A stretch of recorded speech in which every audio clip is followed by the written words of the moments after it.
Good evening. This is my reading response for political and social classics. This week we were asked to read Adam Smith, The Wealth of Nations. We were asked to read book 1, chapter 1, book 3, chapters 3 and 4, book 4, an introduction in chapter 1, chapter 1 of book 4.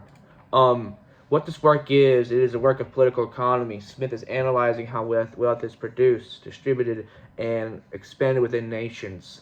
He is covering content like in Book 1, Chapter 1, how division of labor and how specialization increases productivity.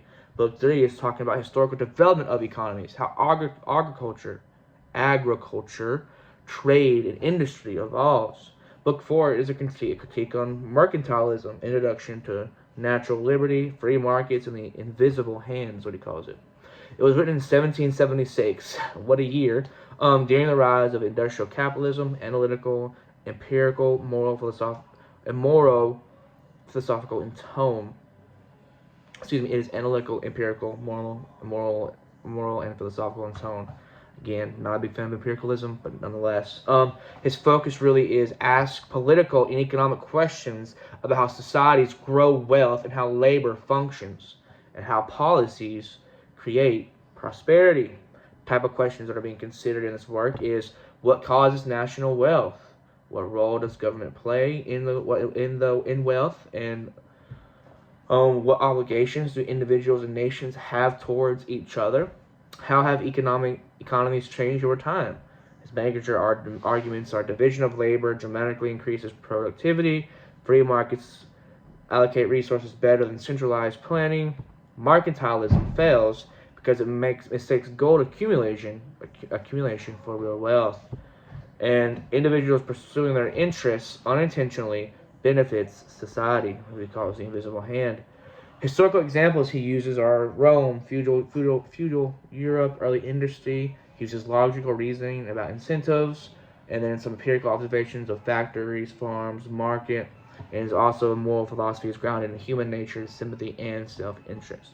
Um, some of my good critiques of Smith's argument is his division of labor is amazing. He sees why productivity explodes when tasks are specialized, something universally confirmed in the economics and modern industry. When someone focuses on what they love and what they specialize,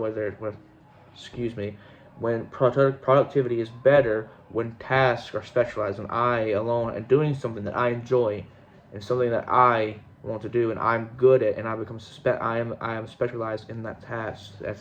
It is confirmed in economics and modern history.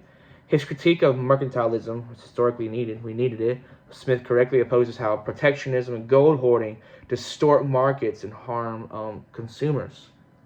And he also acknowledges the moral limits. Unlike many modern economists, Smith doesn't worship the market. He believed the market required virtue, justice, and trust to function. His weakness is he has overconfidence in his own invisible hand. He assumes individual self-interest naturally aligns with societal good. But modern examples like monopolies, financial crises like the housing crash 2008 show that if individual and society interests often conflict. He puts too much. He has too much faith in humanity, really. And he also underestimates how power accumulates in markets. Smith learns about markets colluding against the public, but he doesn't explore solutions deeply. Today's corporations show that unchecked economic power, like NVIDIA, can mimic the very mercantilist abuses he attacks.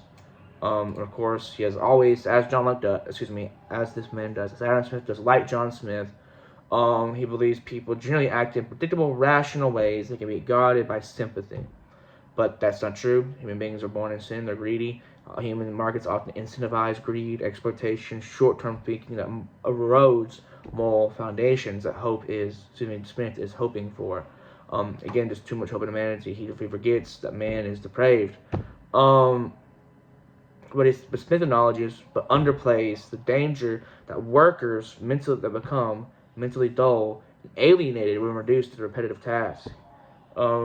And we know modern industrial labor proves this concern was more serious than expected. Repetitive tasks can harm the psyche. So what I think is, in my notes, Smith's free market vision is great, but it's incomplete. He's right about how wealth is generated, but less right about how humans behave under these incentives. These theories His theory champions freedom and liberty, but requires moral guardrails he never fully builds up. It's like building a bridge without guardrails. So it's not to reject Smith, but to recognize his gaps, so there's his optimism and virtue clashes with real power dynamics. But my outstanding questions are, how should modern governments respond with self-interest? How should modern governments respond when self-interest creates systemic harm, monopolies, and exploitation that the invisible hand can't protect, or even if they should at all? I believe yes, they should.